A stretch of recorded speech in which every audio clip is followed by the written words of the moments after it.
para a nova direita, alguns intelectuais dela, né? Porque a nova direita europeia é uma gama complexa de diversos intelectuais que muitas vezes são diferentes entre si, mas embora eles tenham um eixo comum, eles têm algumas diferenças. Por exemplo, você pensar um cara como o próprio Tomislav Sunic, eu acho que ele está preocupado, ele e o Alain de Benoit também, eles estão preocupados com um Estado que justamente vai se inflando cada vez mais, é, no sentido de que a questão que eles estão preocupados, a qual eles estão preocupados, né? Que é a questão da migração de massa de sociedades não europeias, de países não europeus para a Europa ou para países fora da Europa, mas que têm população majoritariamente de origem europeia, caso Estados Unidos, Canadá, Austrália, Nova Zelândia, por aí.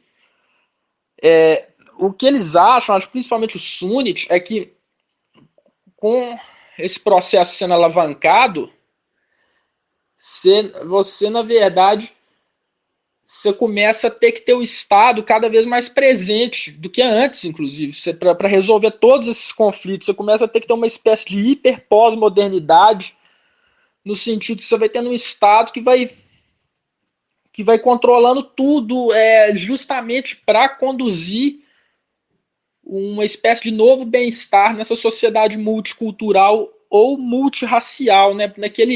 Naquela palestra do Sunnit mesmo que você me passou, aquela que você me mandou aqui pelo WhatsApp, eu acho que não sei se é nela ou em outra que eu assisti, se eu não me engano, que ele fala isso, né? Que na verdade o multiculturalismo ele não é de fato multicultural porque ele já se perdeu a origem etimológica do conceito de cultura.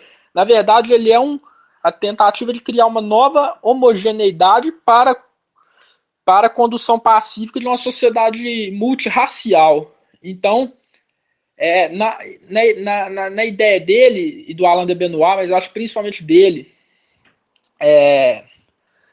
você começa a ter todos os traços que o Zinoviev já levantava para as sociedades soviéticas no livro Homo Soviéticos, porque o Zinoviev é grande influência para o Sunnit, né?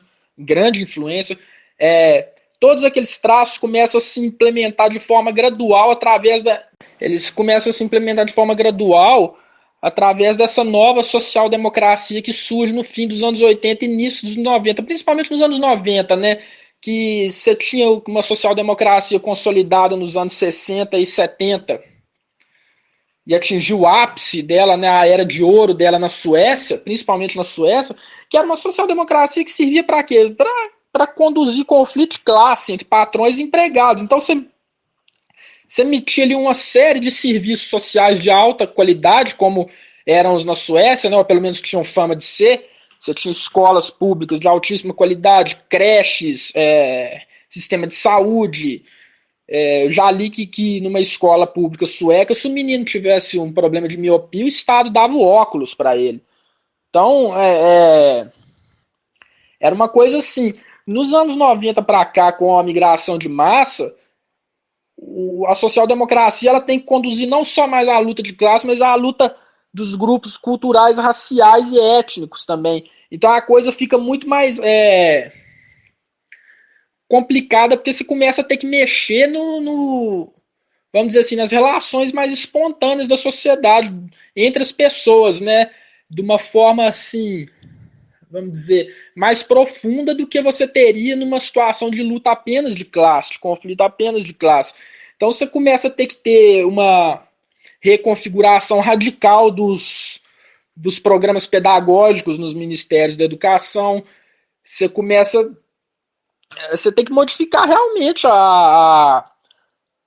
todas as instituições, as organizações trabalhistas começam a ter que se adaptar a essas novas pessoas, né? Porque eles geralmente esses migrantes eles vão eles vão chegando nesses países para trabalhar nesses setores que a gente chama de setor ligado à classe trabalhadora. É, Até assim, os restaurantes populares dos operários começam a não poder, dependendo de tal dia, sei lá, não pode ter determinado tipo de carne, porque o muçulmano ou aquele grupo tal não gosta dessa comida assim. Então, você começa a ter que ter uma penetração e controle que, segundo o Sunit, é uma coisa assim muito próxima da União Soviética. E você começa a ter os mesmos sintomas, segundo ele. Então, eu acho que em Sunit, Alain de Benoit, você tem uma preocupação justamente com o inchamento do Estado e a penetração dele até na vida privada das pessoas, no sentido de que você começa a ter que ter um Estado que tem que se readaptar a essa nova realidade de um mundo de migração em massa. Então, por exemplo, a ideia de reeducar as pessoas começa a ficar muito mais presente. As escolas e as organizações ligadas ao campo da pedagogia começam cada vez mais a trazer os pais para dentro da escola e, ao mesmo tempo, a escola para dentro da vida familiar, de forma que o Estado, ainda que indiretamente, penetre na vida familiar, porque você tem que reeducar as pessoas, você tem que reeducar o pai do menino, você tem que ensinar o pai do menino a não falar certas coisas dentro de casa, para ele não reproduzir na sala de aula na frente do colega dele que veio, sei lá da Etiópia, sabe? Então, até a linguagem começa a ser vigiada e reestruturada. E é o que ele fala naquela palestra lá dele, né, da educação moderna e destruição da cultura, as locuções, a linguagem que ele vê nos liberal americanos, na social-democracia canadense, como é que ela parece com a da antiga Iugoslávia titoísta, né, que foi onde ele cresceu, ele viu aquilo ao vivo e a Iugoslávia titoísta, ela tinha muitas traços, de ter que trazer junto croatas, sérvios, bósnios, macedônios, eslovenos, para criar um corpo social mais universalista e único, a partir da ideia de luta de classe, mas na prática esse marxismo cultural já estava presente lá também, esse que viria a se desenvolver no Ocidente, né? Essa ideia do Sunit. Então, eu acho que num cara como ele, você tem essa preocupação justamente com o tamanho do Estado nesse sentido. Já não é nem mais aquela preocupação do liberal preocupado com o Estado criar muita burocracia para você desenvolver seu próprio negócio, essas coisas. Não, é uma coisa totalmente diferente disso. Já é a preocupação com o Estado reeducador. A preocupação com o Estado inflado no sentido de ser um Estado reeducador, que reeduca a sociedade como um todo e os malefícios que podem vir disso, né? No sentido disso que o Sunit aponta, como é que você reproduz uma União Soviética ou uma Iugoslávia titoísta do ponto de vista das relações humanas, você nem percebe isso, de tão gradual que é o processo, e também pelo fato de no Ocidente a gente ter acostumado a associar a experiência socialista simplesmente com a estatização da economia, e que para a nova direita europeia está longe disso, longe disso, longe disso. Tem um cara, não sei se eu te falei dele, chama Boris Lelei. Ele é um regionalista, um nacionalista bretão. Ele foi preso, cara, porque eles tocou uma banda de música celta bretã com músicos negros. Ele colocou no blog dele que isso era errado, porque não existia celta negro. Ele pegou 1 ano de cadeia por causa disso, cara. E a juíza que condenou ele falou que ele cometeu um crime contra o viver junto. E ele fugiu pro Japão e tá vivendo exilado lá, esse cara. É esse tipo de coisa que o Sunit fala, que isso é muito semelhante aos processos criminais nos antigos países comunistas. Você tem certos termos jurídicos que são pouco claros. Ele fala que isso era muito comum na União Soviética ou na Iugoslávia, né? Você por exemplo, você podia ser preso por estar atuando ao lado do imperialismo, coisa desse tipo. Coisas assim, abstratas e vagas, que você não sabe definir muito objetivamente, mas que aquilo funciona no sentido de controle social. O caso desse regionalista bretão mostra isso. Você começa a ter os mesmos sintomas das antigas sociedades socialistas a partir de uma civilização hipereducadora, de um Estado hiperinflado e hipereducador, e não só pela estatização da economia. Eu acho muito curioso, cara, que na Europa você está começando a ter um fenômeno que era típico dos Estados Unidos e que está começando até na Europa também não tinha, que é o que eles chamam de sobrevivalismo. É o sujeito assim, ele vai morar num rancho leva o filho dele, a mulher, vive ali do que ele produz, alguma coisa assim, para não ter que pôr o filho na escola, sacou? Porque o cara não acredita mais na escola, ele não acredita no Estado. E ele faz isso e foda-se, se for preso, foda-se. Na Noruega isso está começando a acontecer. Aquele músico que eu já te falei, que matou um colega de banda, que o cara, ele era dessas religiões neopagãs, né? Ele ficou preso 15 anos por matar o colega de banda dele. Agora ele tá solto, já tem 4 filhos com a mulher, não usa preservativo, vai tendo filho adoidado porque acha que isso é um controle da social-democracia também, esse negócio de controlar o tanto de filho que você vai ter. E ele acha que isso é ruim para os europeus nativos, que são eles que mais são dominados por isso, que mais que tem menos filhos. Tem até vídeo dele no YouTube, ele fala nisso. Ele está iniciando um movimento sobrevivalista na Noruega hoje, esse cara, porque ele acha uma discussão, inclusive, parecida com essa que a gente está tendo no Brasil, dessa coisa da escola sem partido, que ele acha que o sistema de educação pública norueguês hoje ele só ensina multiculturalismo e ele enfia isso goela abaixo das pessoas sem aceitar discutir de fato o problema. Então, você vê essa questão do inflamento desse Estado, dessa social-democracia que a nova direita europeia aponta, como é que de fato ela já está tendo esse tipo de consequência, que antes era uma coisa bem americana, e hoje chega na Europa também. Então eu acho que os melhores cérebros assim da nova direita europeia, o Tomislav Sunic, o Alain de Benoit, tem um australiano, Frank Zalter, eles estão preocupados com um Estado social-democrata hiperinflado que quer reestruturar radicalmente as sociedades ocidentais de forma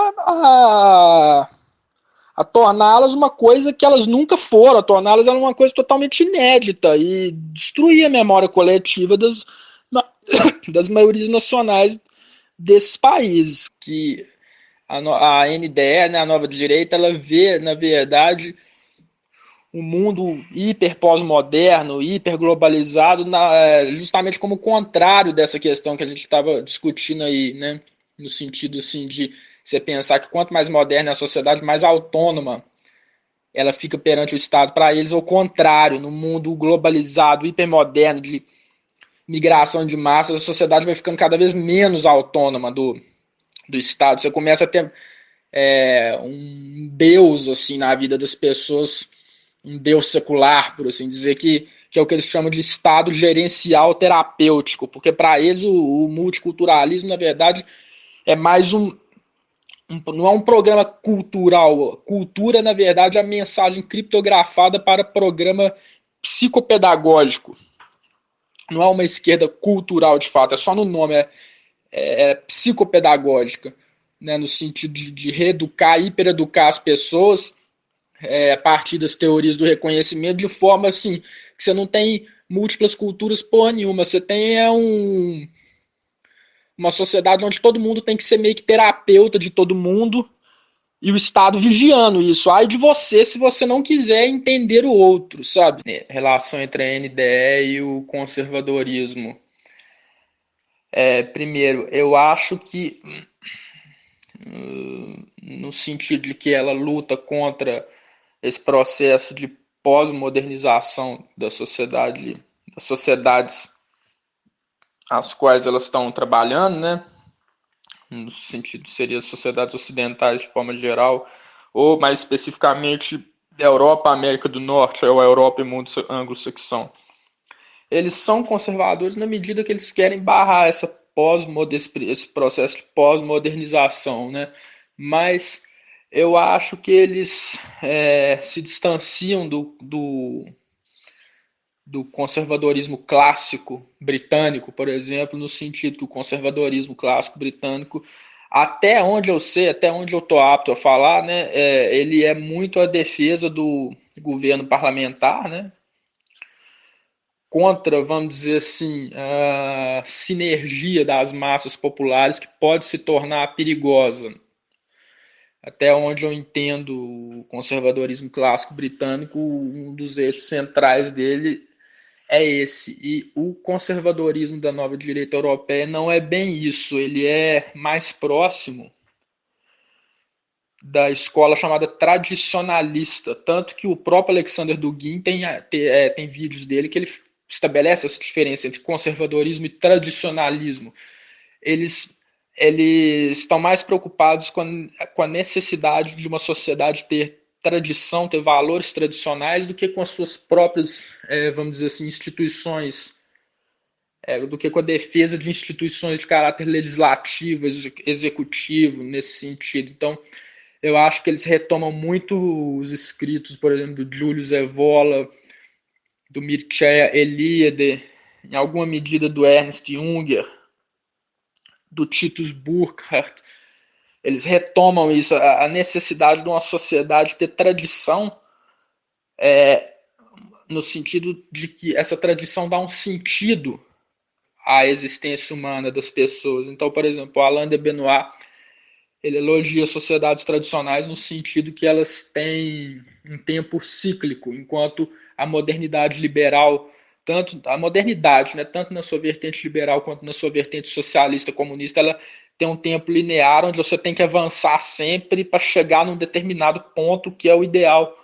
Para eles isso gerou quase que uma doença mental coletiva, sabe? Porque gerou no homem moderno aquilo que aquele filósofo americano descreve, né? O Ralph Waldo Emerson, quando ele fala que o homem moderno ele é um homem que está correndo sobre um lago de gelo, um lago congelado, onde a placa de gelo está rachando, e você não pode parar de correr nunca, porque ela pode quebrar a qualquer momento e você cair na água gelada e morrer. Só que ao mesmo tempo você não sabe direito para onde você está indo. Você corre o tempo inteiro, sem saber onde de fato você quer chegar, mas ao mesmo tempo você sabe que você não pode parar de correr. É essa espécie de entusiasmo do homem moderno contemporâneo que se manifesta cotidianamente, sabe, como se uma grande festa tivesse acontecendo em algum lugar do mundo que você não sabe onde que é, mas você quer chegar lá para curtir essa festa, sabe? Isso te deixa nervoso, apreensivo o tempo inteiro. Seria mais ou menos isso. O Alain de Benoit acha que isso aí está na base de todas as doenças psíquicas do homem moderno, que nas sociedades tradicionais, segundo ele, não existiam. E, e aí eles retomam também a ideia de culturas herméticas que vem do tradicionalismo, que o Julius Evola, por exemplo, era especialista nisso, né? Culturas herméticas, vamos dizer assim, que eram fornecidas pela religião, que existiam, por exemplo, segundo Evola, no lamaísmo tibetano, no hinduísmo e no primeiro cristianismo, nas primeiras nas primeiras vertentes do cristianismo, porque após a reforma protestante, segundo ele, isso se perde, e inclusive ele acha que o cristianismo não dá conta disso mais depois da reforma protestante, seja na vertente protestante ou seja no próprio catolicismo mesmo. De, de criar para o homem, nesse sentido, muita influência de Nietzsche, né? A ideia da morte de Deus em Nietzsche, a ideia de criar para o homem um sentido hermético no sentido que ele faça sentido apenas para aquele grupo específico, para aquele grupo social específico. Daí a ligação com o nacionalismo deles, que eles são, os intelectuais da NDE valorizam muito o nacionalismo. E então eles têm essa necessidade de recriar as chamadas culturas herméticas, a valorização das culturas herméticas. E em Alain de Benoit tem essa ideia da cultura hermética como fornecedora de um tempo cíclico que dê sentido ao homem, né? A ideia de que ele vem de alguma coisa anterior a ele e que depois que ele morrer aquilo vai, ele é parte daquilo e depois que ele morrer aquilo vai continuar. Então assim, a existência dele no mundo não foi em vão, sabe? Não foi só uma busca pelo consumo e pelo prazer físico imediato. Então eles são tradicionalistas, eles são mais tradicionalistas do que conservadores nesse sentido. Eu vejo dessa maneira. Em relação ao Brasil, eu acho que tem pouco disso no Brasil, muito pouco. Eu acho que o pouco que tem está no fenômeno do olavismo, né? Eu acho que o Olavo de Carvalho, não sei se é intencional dele, mas acho que, independente de ser intencional ou não, ele traz essas ideias um pouco para o que ele escreve e para o que ele fala nos vídeos dele que estão nas redes sociais.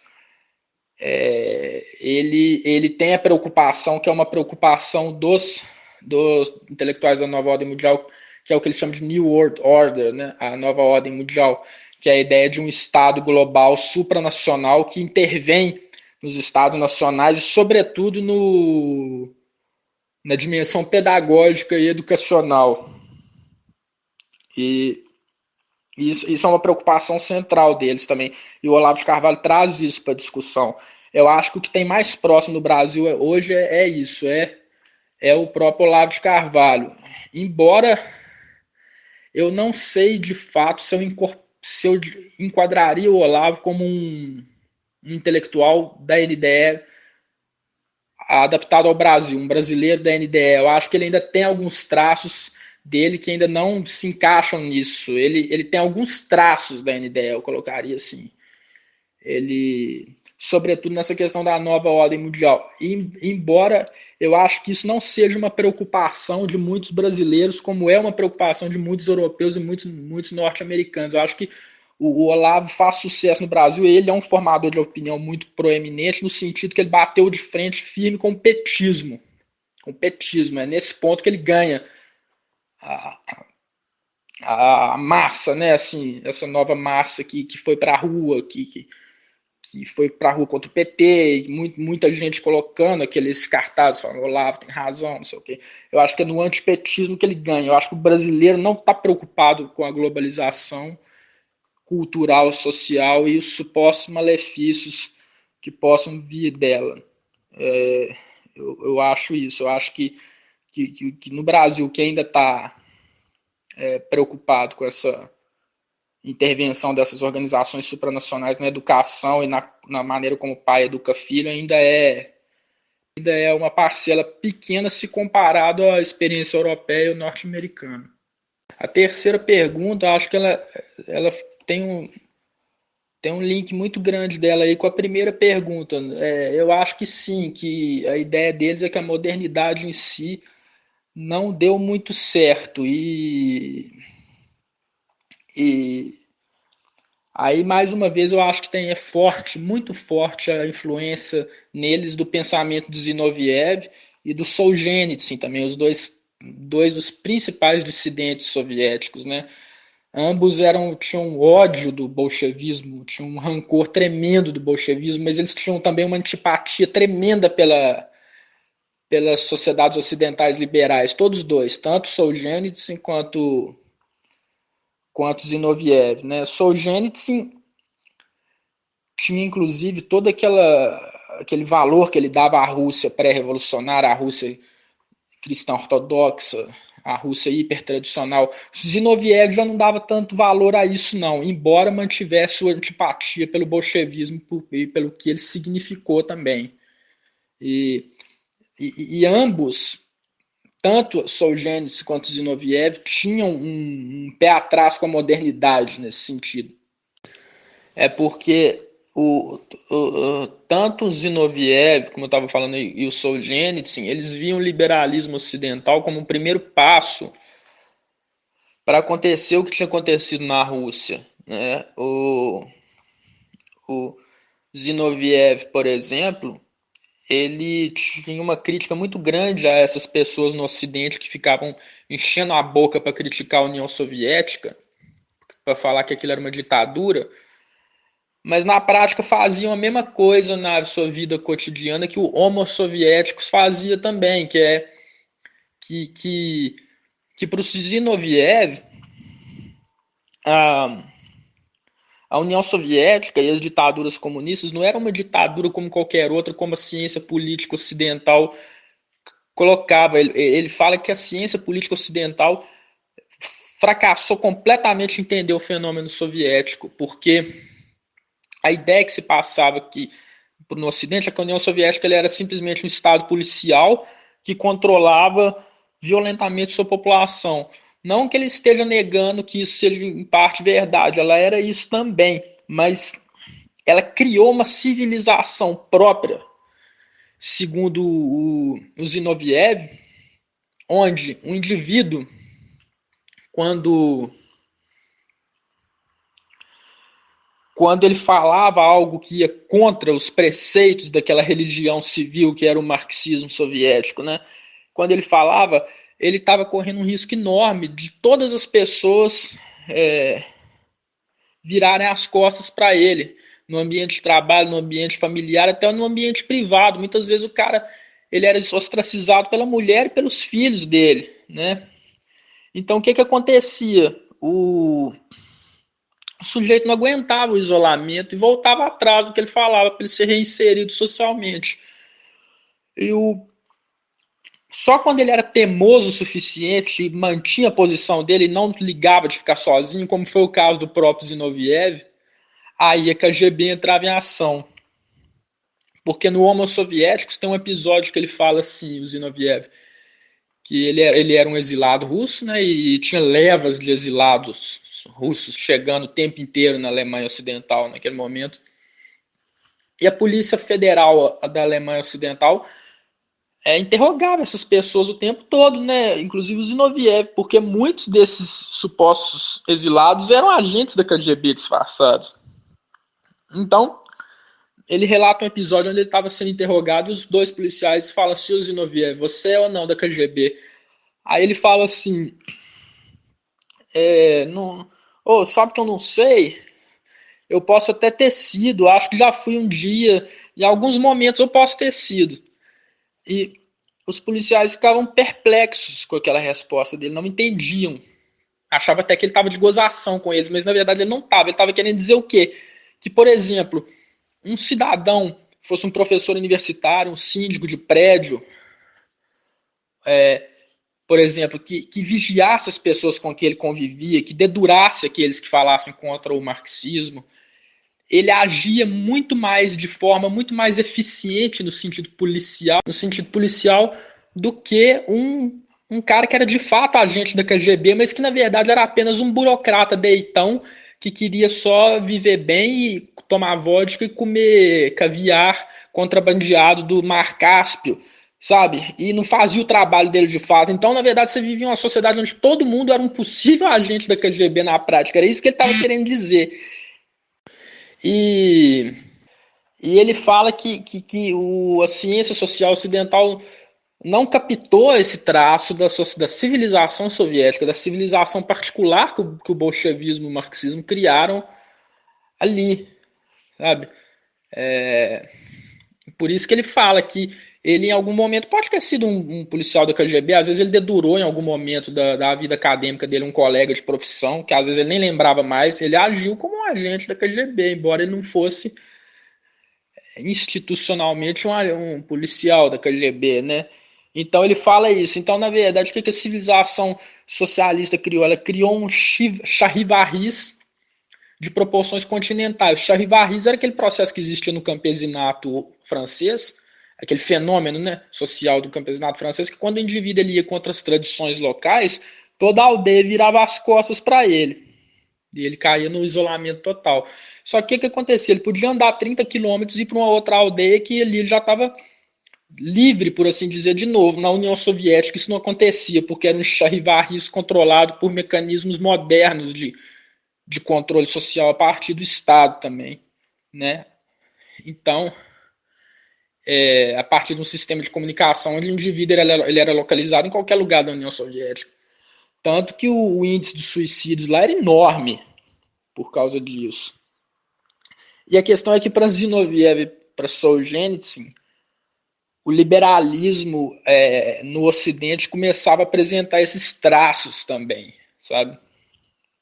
E é nesse ponto que, que, que entra a crítica da própria modernidade. O Zinoviev, no fim do Homo Soviéticos, ele chega a propor esse exercício de reflexão. Ele fala, será que é só apenas o socialismo ou o socialismo simplesmente potencializou esse traço que é da modernidade mesmo, uma vez que a gente começa a ver um embrião disso aqui no liberalismo ocidental também.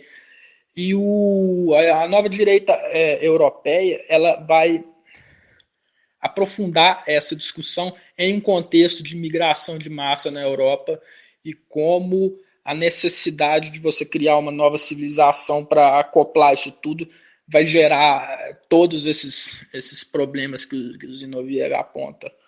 Né? Então, eu acho que sim, que eles veem o processo todo como uma falha da modernidade mesmo, um problema intrínseco da modernidade em si, e não simplesmente uma modernidade que não foi devidamente alcançada. Da relação da NDE com a economia, é a pergunta das 4 que você fez que eu acho mais difícil de responder, simplesmente pelo fato de que esses autores não tratam do tema da economia, né? Isso não é uma preocupação deles. Eles, nesse sentido, eu acho que eles se aproximam um pouco do Robert Putnam. Inclusive, eu já pensei assim em escrever um artigo sobre isso, assim, trabalhando, não dando respostas, mas um artigo para colocar a questão se Putnam não seria talvez um dos mais qualificados intelectuais da NDE, mesmo que ele não queira, mesmo que ele próprio nunca tenha tido essa intenção, talvez. Mas, de certa forma, ele enquadra nisso por esse ponto, assim, no sentido de que ele vê a economia independente do programa de governo na sua administração como um resultado das relações de solidariedade na base da sociedade, né? Eu acho que a NDE aproxima um pouco disso também. Ela evidentemente não é liberal na economia, no sentido que ela não, ela vê o liberal, ela liga o liberalismo ao processo de grande concentração do capital e ao empoderamento desses grandes corporações que hoje estão no topo, vamos dizer assim, da União Europeia, pelo menos no ponto de vista deles. Mas, evidentemente, eles também não são a favor de uma economia estatista de tipo soviético, assim, de forma alguma.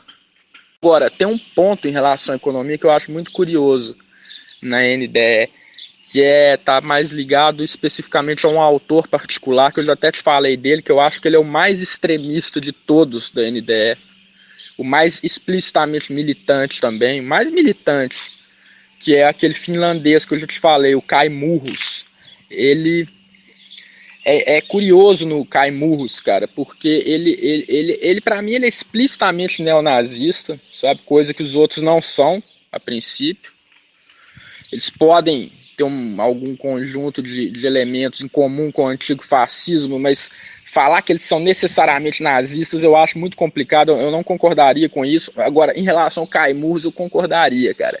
E ele tem um livro que eu até já li, depois que é o Revolução e Como Fazê-la no Mundo Moderno, que é aquela teoria dele, que na verdade é um panfleto, né? Um panfleto não, é um manual de operações que é destinado aos grupos mais de extrema direita da Europa, mais de extrema direita mesmo, que é onde ele tenta adaptar a teoria da guerra e da política do Mao Tse Tung à luta das maiorias brancas para fazer uma revolução que ele chama de pan-europeia na Europa, não apenas na Finlândia, que é a terra natal dele, mas é uma revolução pan-europeia. E é engraçado que além dele pegar a teoria política de um dos autores que foi venerado pelo 68ismo, né, que o 68ismo venerava o Mao Tse Tung, que via ele como uma recuperação daquele elemento movimentalista do bolchevismo que, segundo eles, na União Soviética havia se perdido com o processo de burocratização e rotinização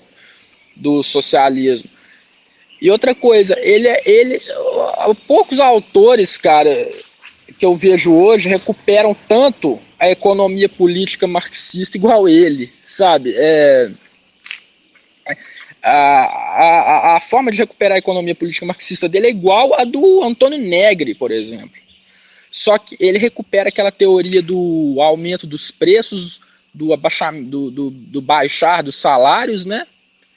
E da precarização gradual e constante da classe trabalhadora a ponto do processo revolucionário se tornar inevitável, que isso é uma teoria do Marx, né? Que muita gente de esquerda abandonou, mas ele recupera isso da mesma forma que o Antônio Negri, só que para o Antônio Negri isso levaria a uma revolução das multidões, das multidões globais. Para o Caimurros, isso leva à revolução nacional, dos grupos nacionais, porque para ele é os grupos nacionais que estão perdendo com isso também, com todo esse processo. E ele propõe, dentro desse quadro, o que ele chama de etnicização e nacionalização do movimento ambientalista, porque para ele o movimento ambientalista hoje é o movimento mais combativo em termos de esquerda no mundo ocidental, pelo menos na Europa ocidental. Então o que ele fala?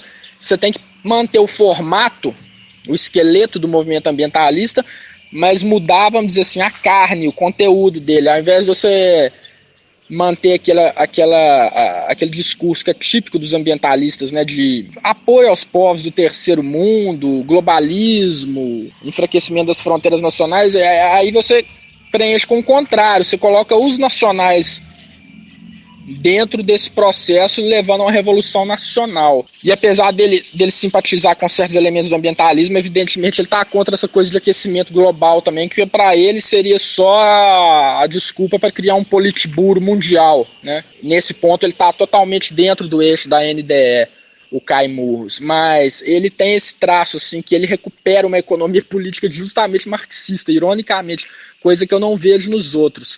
E ele, além de ser o que mais recupera a economia marxista, ele é o mais explicitamente nazista também. Ele é o explicitamente nazista, porque eu não considero os outros nazistas, não considero. Essa questão da relação do tradicionalismo e conservadorismo e a questão desse conflito, pelo menos desse conflito aparente entre o tradicionalismo e o cristianismo, na verdade, não quer dizer que necessariamente esses caras são anticristãos. Na verdade não são, inclusive. Quando Alain de Benoist escreveu o livro Porque Sou Pagão, como ele próprio diz na entrevista, ele fala: eu não estou querendo restituir um ritual pagão, celta, gaulês, nada disso. Ele não está nessa onda, vamos dizer assim, desses músicos escandinavos sobre o qual eu te falei, que querem mesmo, que tem uma atividade prática de restituir o odinismo no norte da Europa. Alain de Benoist não estava preocupado com isso e muito menos querendo isso. A questão, a crítica ao cristianismo que eles fazem, e qualquer modalidade de pensamento universalista, né, é justamente essa, no sentido de que em que medida ele pode se ater a uma identidade nacional ou virar simplesmente uma modalidade de pensamento universalista. Se você for pensar, por exemplo, os irlandeses e os poloneses são altamente católicos. O Lech Walesa ele era ligado ao Papa, né? E era hipernacionalista polonês, hipernacionalista, como os irlandeses são hipernacionalistas. Então, ali você tem uma igreja católica irlandesa, uma igreja católica polonesa, da mesma forma que a ortodoxia na Rússia e na Grécia, ela representa a defesa de uma identidade nacional também. Então, por exemplo, igrejas como a ortodoxa grega ou russa, ou o catolicismo polonês ou irlandês, ou o catolicismo nos países bálticos, que foi um elemento fortíssimo de luta contra a dominação soviética também, tem certeza que são formas de cristianismo com o qual Alain de Benoist teria ampla simpatia.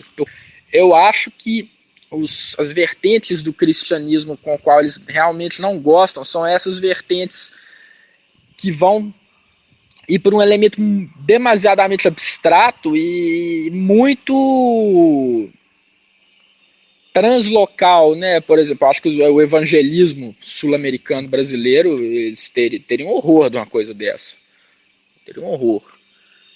Então, eu acho que é por aí, essa relação entre tradicionalismo e cristianismo é mais ou menos por aí. Em relação a isso que você falou do conservadorismo britânico, é por isso que eu acho que justamente por isso que eu acho que o Olavo de Carvalho não pode ser considerado um representante da AND no Brasil, embora ele com certeza seja o intelectual brasileiro que mais se aproxima dela.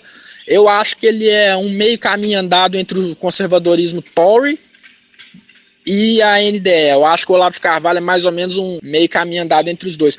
E o Roger Scruton, cara, eu acho assim que ele também tem um pezinho na ND hoje em dia, por ele valorizar uma estética nacional inglesa. Esse pessoal da ND valoriza muito isso. Ele é um conservador, mas ele é um tradicionalista também.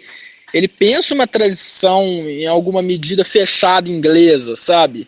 E não apenas instituições, tipo igreja, não apenas a igreja como uma instituição administrando a vida das pessoas, mas ele é um anglo-estético, por assim dizer. Então, acho que ele tem um pezinho também, embora ele não possa ser considerado dela, assim como o Olavo de Carvalho.